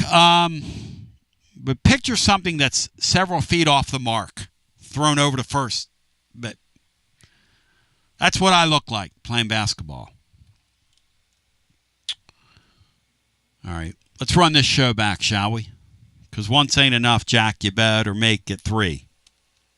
So you go ahead and listen today again and again and again. Here it is. Powell, Knoxville. Yo soy Antonio. ¿Qué pasa, amigo? Man, we got a lot to talk about today. You miss a day, you miss a lot. You walk away, you miss a lot. I don't know. You just get the feeling that the volatile time that we're living in right now is just all-time volatile. Oh, that's the wrong chord.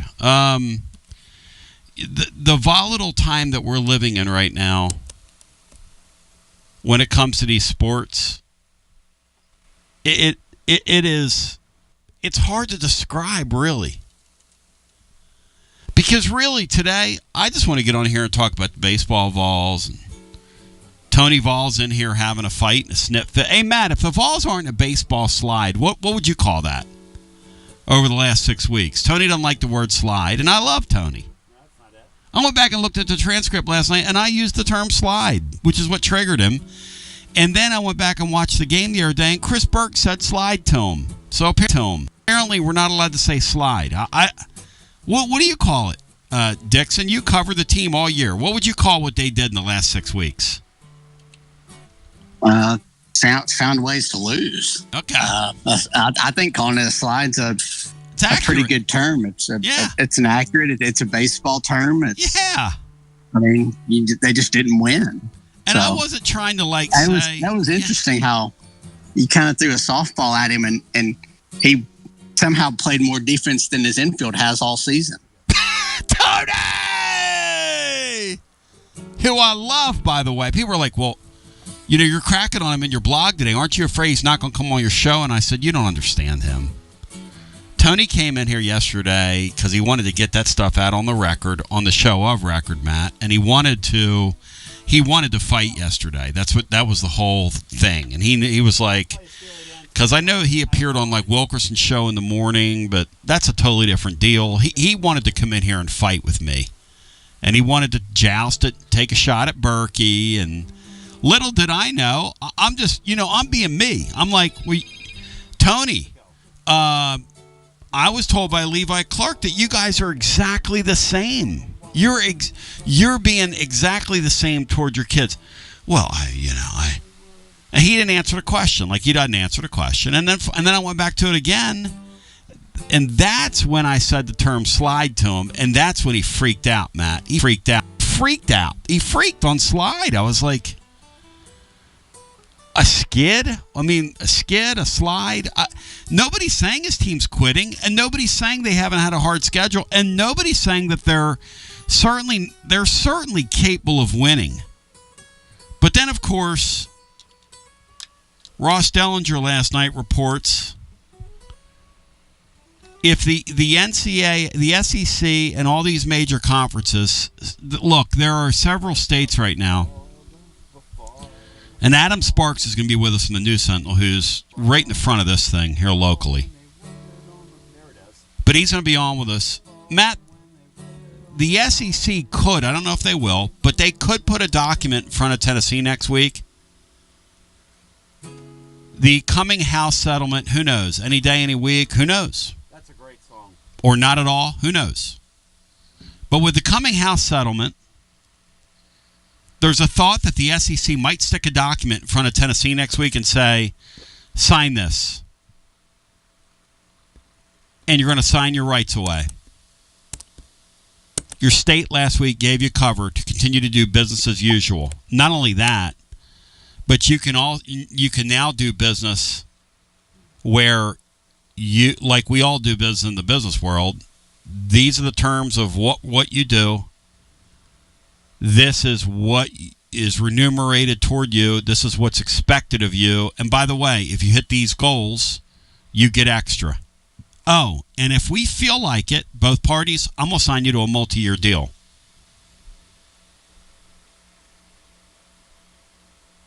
If you're the University of Tennessee, Matt, and they put a document in front of you next week, since your state has now created cover for you in the house settlement, are you signing that, Matt?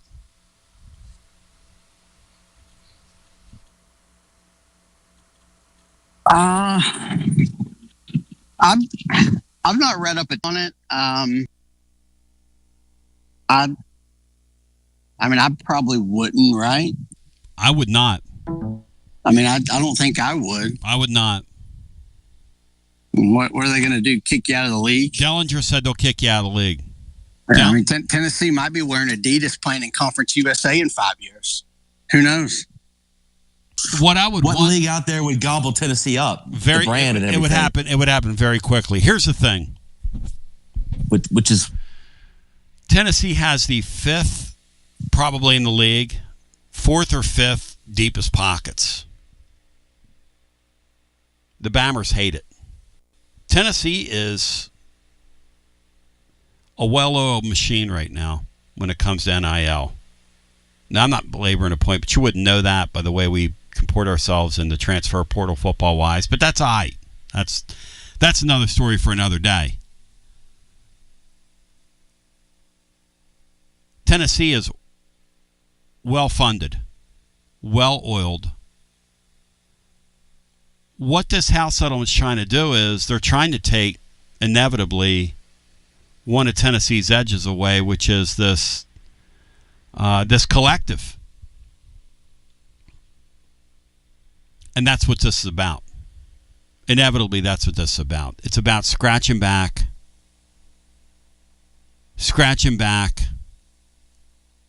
and putting everybody on a more even playing field. These SEC athletic directors care about one thing. They don't care about the league. Brian